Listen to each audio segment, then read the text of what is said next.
click Dimple and select Cisa. Cisa ID 1067. Install a Dimple decoder. This key is shoulder aligned. Please fix the original key in the side B of S1 jaw shown in the figure. Make sure the key is fixed flatly and the jaw is clean of shavings, then click Decode to decode bidding number.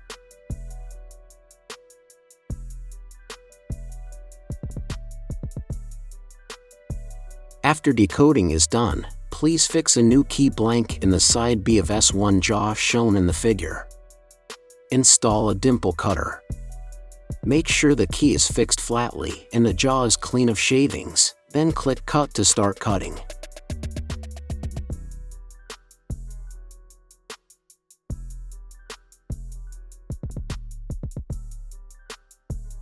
After cutting is done, please clean the shavings on the jaw, otherwise it will affect the cutting accuracy.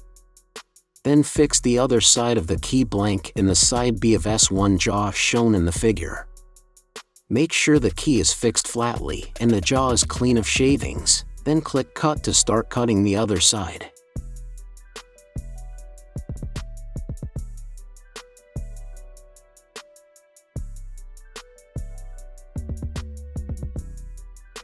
All cutting is done. Please clean the shavings and test that the new key works well.